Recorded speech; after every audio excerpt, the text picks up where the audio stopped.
Hello again. This video is going to be about the new roles played in anger cards. If there's one subject that comes up again and again in the counselling room, it's what do I do with my anger? Is it okay to get angry?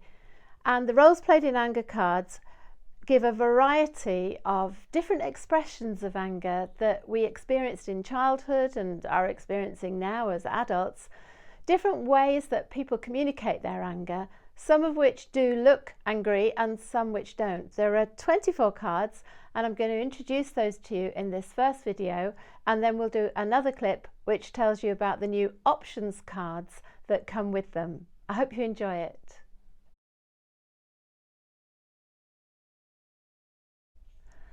The idea for the roles played in anger cards came from the anger workshop we run in Deep Release. And in that workshop, I described anger like different kinds of natural phenomena. So we have the volcano, which says I erupt suddenly and frighteningly without warning. Rather similar to that, the tornado. I throw things, break things, and yell loudly. When people express their anger that way, it can be really quite frightening. And it's easy to identify that as anger. But what about the iceberg? Did you grow up with someone who treated you with coldness and when they were angry with you, withdrew into silence? I think that can be a very painful and difficult one. It doesn't always look quite like anger. And another one in that category is the flood. Actually, when I get angry, I just cry, and that will make you back down. And you know how difficult it is to express your own anger with somebody who uses anger in this way. Maybe you're a flood yourself, that it's easier to cry than to actually voice what you're angry about. This leads us on in a way to what happens to our anger, and in the sinkhole, my anger turns inward into shame and self-blame. Now, as counsellors, you will know they are massive, massive issues. Shame is so common and very deeply connected with anger, and the feelings of shame when you get angry with someone, memories of getting angry with the kids or with other people in your life. And this can make us feel guilty. This is very rich material for the counselling room.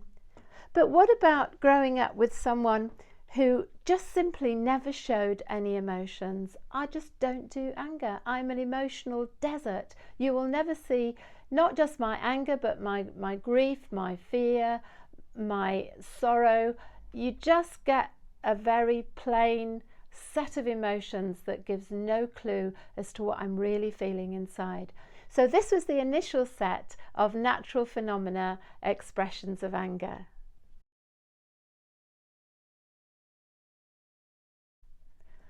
The volcano and the tornado were both ways of expressing anger so that it erupts, it comes out. And there are some more cards in that general area. The toddler, I have childish outbursts of rage. And that can be very powerful. And again, so many of these make the other person back down. This is too high maintenance. I'm just not going to express or raise any issues with that person. The pressure cooker, I let things build and build until I blow. I remember seeing a pressure cooker explode once, and there was like potato all over the ceiling. It really does have a big impact on everybody around you, and it can get quite messy. Outrage is an interesting one. This character with his little billboard saying, "The world's gone to pot, whose fault is it? Something must be done." What I think is happening when people's anger spills out in rage is underneath a sense of powerlessness, an actual fear. I'm scared at what's happening. I need someone to blame. And there are so many issues in the world nowadays that produce outrage. And it can be interesting to explore what's the fear underneath that? What's the feeling of powerlessness? And I recognise this very much as I look back on the things that used to wind my father up.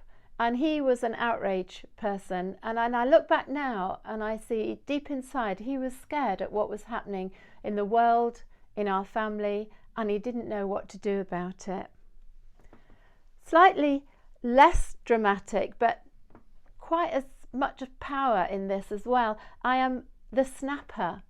I'm irritable, tetchy, and critical. You know, it can be easy to talk your way out of that by saying, oh, I'm just tired, I'm just having a bad day. But what's underneath that? And snapping irritably at people, what's really going on inside? Who are you really angry with? Can be a very powerful piece of work to explore in your counselling sessions. Similarly, the sniper takes pot shots, constant little digs, having a go. We can talk ourselves again into a place where you say, oh, everybody does it, it's not really important, I'll get over it, just ignore me. But what if we don't ignore those feelings and dig a little deeper and see what's really going on? That can be so important and tap into some very deep issues of pain and injustice deep inside. The stew pot. I will go over and over what you've done. This is the person who bears grudges, who holds on to things that you've done to upset them. They don't let them go easily. It can be very hard to work through. It's painful to be on the receiving end of that expression of anger, but we always have to check in with ourselves. Do I do that? Am I guilty of the same thing? And here we have the scorekeeper. I keep a record of all your faults and shortcomings, and when the time's right, I'll let you have it all. I will just dump the whole lot on you. Those of you that are familiar with transactional analysis and the games that people play will recognise trading stamps in this. Some of you will remember Green Shield stamps that you used to be able to buy when you got your petrol, and you stuck them all in a book, and when the book was full you cashed it in for a horrendous plastic mug or something. But the feeling of triumph when you'd filled your book and took it along and cashed it in, well, some people collect stamps of all the things you've done, and they may choose their moment to just dump the whole lot on you, and it's quite overwhelming. And finally in this section, the backbiter. I will make sure other people know what you're really like. I'm going to badmouth you in front of others. I won't confront you directly, but I will punish you by talking to other people in a negative way about you. And that is really, really hard to be on the receiving end of, but also to stop doing, because it can feel good when you're doing it. And these are quite challenging cards. I'm sure you've heard already that they do impact us and the way we deal with other people, and what this is at the core of relationships, how we handle our conflicts, our stress, our broken relationships. How do we manage the anger that we're feeling inside? Have you ever felt like you were talking to a shut door?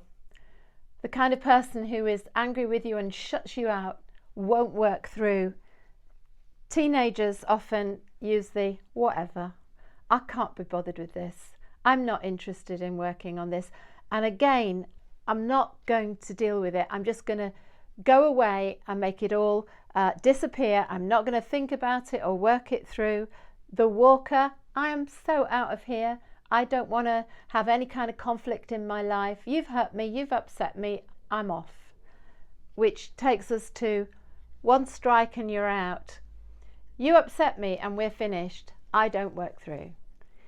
If you grew up with someone in your family, in your immediate circle, who played these games of I am not going to work through, I will punish you by closing the door, not talking about it, it can build and build unfinished business, unresolved issues, so that over time they accumulate, and you look back and you realize so many of those issues were never worked through in our home and in our family. And as I think I may have said before, the carpet's now about 3 or 4 inches off the ground, so much has been swept under it. But these are all can affect us by making us feel, I don't know how to relate to that person now, I feel I've lost that relationship because they don't work through. And the challenge is there a part of us that shuts the door or says whatever or walks away? And the bigger challenge, can I do it differently? These are all systems of avoiding conflict, and there are other ways we do that as well. This is the avoider who says, let sleeping dogs lie. Don't stir things up. Don't make a fuss. Just deal with it. Move on. Or what about the anesthetizer? I numb my feelings. I'd rather eat something or have a drink or take a headache pill or worse, anything but feel those feelings. Anger is just not a feeling that's accessible to me. I just don't want to think about it. So I will go and eat something instead. The defeatist says there's no point anyway. There's no point in getting angry. I'm just too tired. It's easier to feel sad. It's easier to feel depressed. It's easier just to go and get something from the doctor. I can't look at my anger. It's overwhelming. This is quite a common thing that happens in the counselling room. There's also those who are the people pleaser. If I express my anger, you'll hate me and you won't like me. So although I'm really, really mad with you inside, I keep smiling and I hide my anger so you'll think I'm nice. The sponge, I soak up other people's stuff, so I can't feel my own stuff anyway. I have no idea what I'm feeling. I'm just picking up everyone else's stuff. I'm soaking up their anger, so I'm feeling all these angry feelings, and in fact I seem to be feeling them more than they do, and we get contaminated by other people's angry feeling. This can happen quite a lot to counsellors actually, that counsellors are faced with a client who's talking about anger, but you, the counsellor, are feeling the anger. It's not yours, but you've soaked it up. A great topic for supervision. This final one we decided to put in because it would be unrealistic to leave it out, and it's when anger is used abusively. I use verbal and or physical violence, and this is the abuser. I'll give you something to cry about. That'll teach you a lesson. You're stupid, you're worthless. And this is when anger has been used in a way that is violent. And I think it's really important when we're working with people who've survived that in their home, that this is very traumatizing, and we need the skills to work with people where this is their story, this is their history. So that was the 24 cards. I hope you enjoyed meeting those various characters. And we're going to go on now to look at how you'd use the cards, and then we'll look at the options cards.